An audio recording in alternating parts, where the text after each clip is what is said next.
You know the moment. You've just bought a $5 coffee or a sandwich from a food truck. The transaction is nearly complete. And then, it happens. The screen swivels. A new screen appears, presenting you with a choice.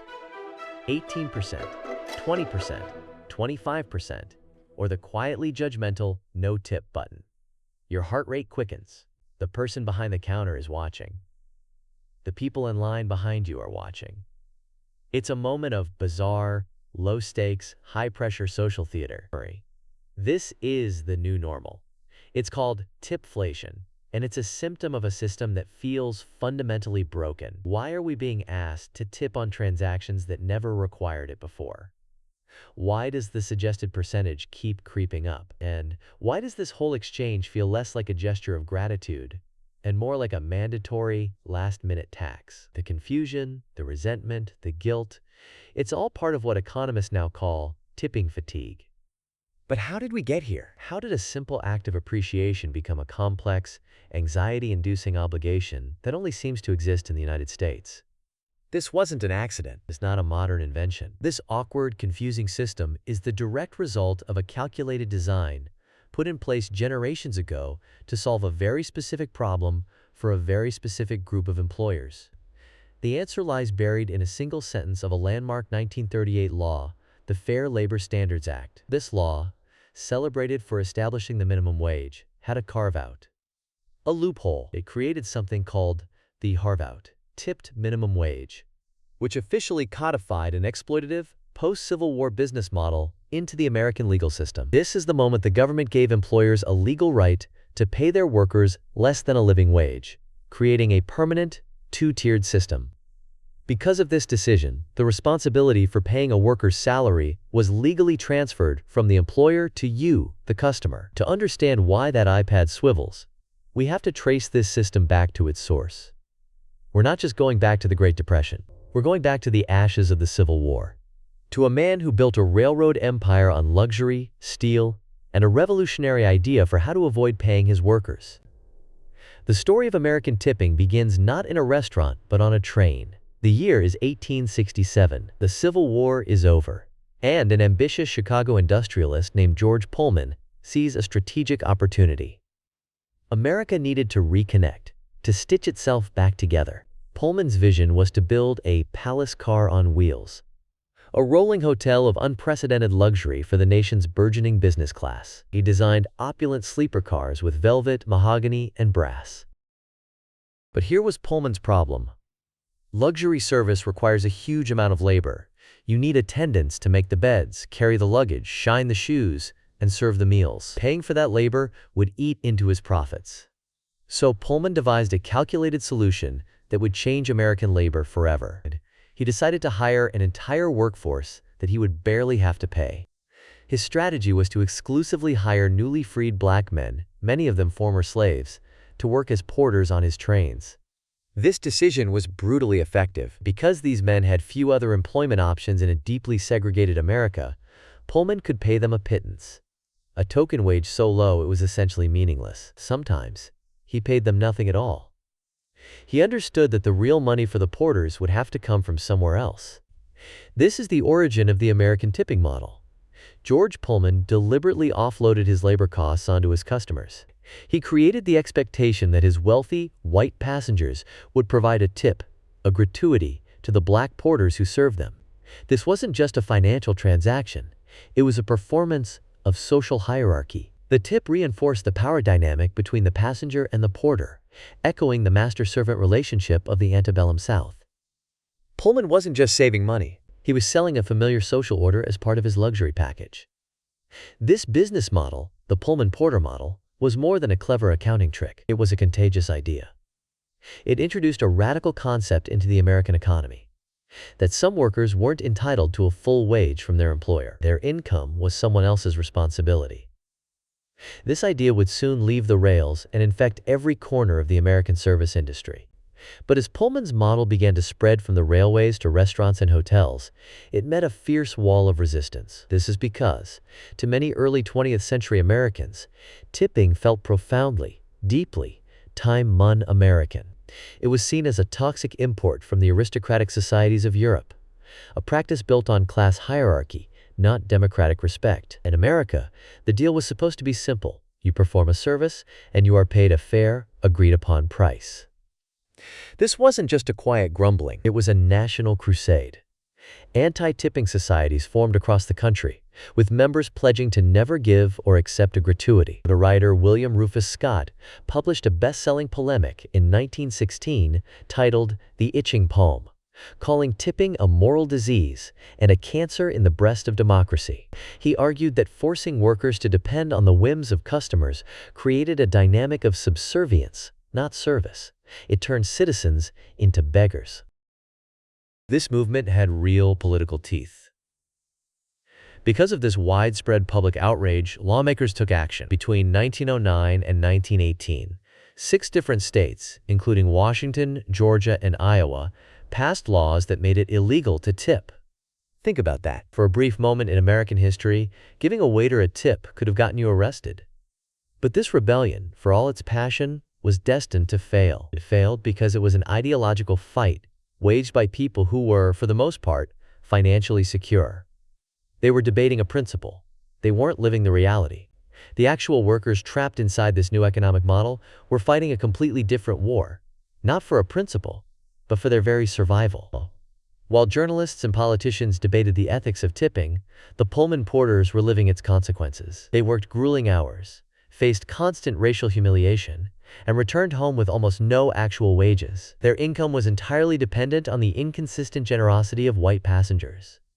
This wasn't just an economic problem, it was an assault on their dignity, and this is why a new kind of fight began.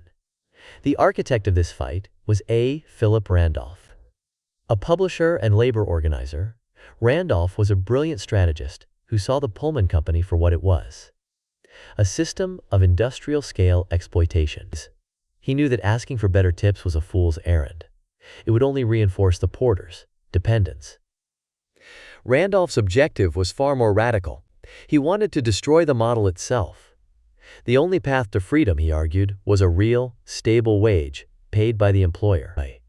To achieve this, he organized the Brotherhood of Sleeping Car Porters in 1925. This was an incredibly audacious move. It was the first major union for black workers chartered by the American Federation of Labor. They were taking on one of the most powerful and ruthless corporations in America. The Pullman Company fought back viciously, using spies, intimidation, and mass firings to break the union. But the porters held on. Randolph's struggle was strategically consequential because it reframed the entire debate. He made it clear that the core issue was not the customer's time act of tipping, but the employer's refusal to pay. He argued that a wage was a right, while a tip was a symbol of servitude. This was a fight for economic justice, but more than that, it was a fight for personhood, a dignity to be won. This crucial distinction between a wage and a tip would soon find its way into the halls of Congress and set the stage for a compromise that would entrench tipping in America forever. While A. Philip Randolph and the Brotherhood of Sleeping Car Porters were locked in a decade-long battle with Pullman, the model they were fighting was already escaping the confines of the railroad. It was a virus of an idea, and it was spreading. The primary vector? America's burgeoning restaurant industry. This is why the awkward tipping ritual isn't confined to trains. It took over our restaurants. In the early 20th century, restaurant owners looked at the Pullman Company not with condemnation, but with envy. George Pullman had created a system that was, from a purely financial perspective, a stroke of genius. He had convinced the public to pay his labor costs for him. It was a business model too good to ignore. So, they copied it. Restaurants, especially after the repeal of Prohibition in 1933, began to boom. And as they hired thousands of workers, many of them women and minorities with limited employment options, they adopted the Pullman playbook. They paid a pittance, or sometimes nothing at all. They told their staff that their real income would come from tips. This strategic choice effectively shifted the responsibility for a worker's livelihood from the employer to the customer. It created an enormous pool of cheap, disposable labor. But what began as an informal, ethically questionable business practice was about to become something far more permanent. Because this growing industry, built on the foundation of the tipped wage, would soon have to defend its model in the highest halls of power. And that defense would change American labor forever. The Great Depression shattered the American economy. In response, President Franklin D. Roosevelt launched the New Deal, a radical series of programs designed to stabilize the country. The centerpiece of his labor reform was the 1938 Fair Labor Standards Act. For the first time, America would have a national minimum wage, a floor beneath which no worker's pay could fall. It was a promise of a living wage for everyone. Almost everyone. This is the moment the tip becomes law. As Roosevelt's bill made its way through Congress, a powerful new lobbying force emerged. The National Restaurant Association, the NRA, representing thousands of restaurant owners, saw the minimum wage as an existential threat. Their entire business model was built on not paying a full wage. Mandatory 25 cents an hour would, they argued, bankrupt them. So they descended on Washington with a calculated proposition. They didn't argue against the minimum wage outright. That would be politically impossible. Instead, they argued for a special exception. Their lobbyists made a simple, strategic claim. Restaurant workers didn't need a minimum wage from their employers because they were already making plenty of money from customer tips. It was a clever inversion of reality. They used the existence of tips, a practice they had encouraged to avoid paying wages, as the very reason they shouldn't have to pay wages. And in the frantic horse trading to get the bill passed, Roosevelt and Congress gave in. They agreed to a compromise. The law would include a special carve-out, a tip credit. This meant employers could pay a wage times the new federal minimum, as long as customer tips made up the difference. It was the Pullman Model, laundered through the legislative process and codified into federal law, a temporary compromise, born of crisis, that created a permanent, two-tiered system of labor in America. The National Restaurant Association had won its compromise. But what, exactly, was this tip credit they had secured? It sounds like a technicality, a minor clause buried in a landmark law. It was anything but. This is the moment the math of an American wage fundamentally changed for millions of workers. The tip credit was not a tax credit for the worker. It was a wage credit for the employer. Think of it as a government-authorized discount on labor. The law essentially told restaurant owners, you are required to pay the 25-cent minimum wage, but you get to subtract whatever your workers earn in tips from that obligation. This led directly to the two-tiered system we have today. For the first time, federal law established two different minimum wages, a real one for most workers and a phantom one for tipped workers. The law now legally operated on the assumption that the customer would pay the difference. The responsibility for a worker's basic wage was officially transferred from the employer to the consumer. What the NRA achieved was a strategic masterstroke. They took a custom born from the aristocratic guilt of European travelers, a system perfected by George Pullman to exploit formerly enslaved people, and they convinced the United States Congress to make it the law of the land. They had successfully deputized the American diner as the unwilling paymaster for their entire industry. This is why when you sit down at a restaurant, you aren't just a customer. You are a co-employer, whether you know it or not. For the next 50 years, this two-tiered system chugged along. The tipped minimum wage, while lower, was at least tied to the regular minimum wage. When Congress raised the floor for all workers, the tipped floor rose with it, usually staying at about 50% of the main wage. The gap was there, but it was fixed. And then, in 1991, the link was severed. As Congress debated another minimum wage increase, the National Restaurant Association returned to Washington. Their strategy was more ambitious this time. They didn't just want to manage the wage gap, they wanted to freeze it. Their lobbyists argued that with rising menu prices and a growing culture of tipping, servers were doing better than ever. Any increase in their base pay was unnecessary.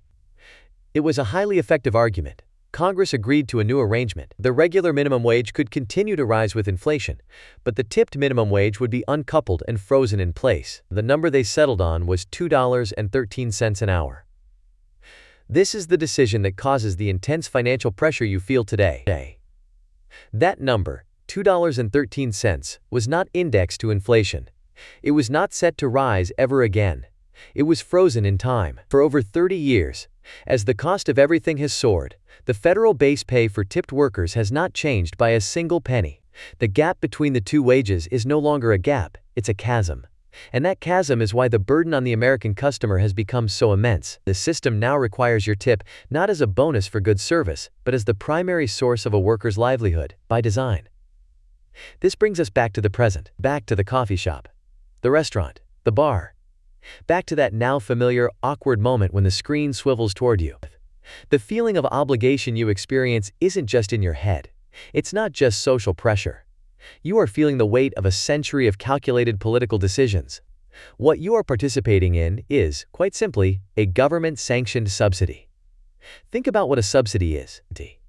It's when the government gives one group a financial advantage, often paid for by the public. We subsidize farmers to grow certain crops. We subsidize corporations with tax breaks. And in the service industry, the government subsidizes employers, labor costs. The tipped minimum wage is the mechanism. It grants businesses a legal right to underpay their workers, with the explicit understanding that the customer will make up the difference. You are the subsidy.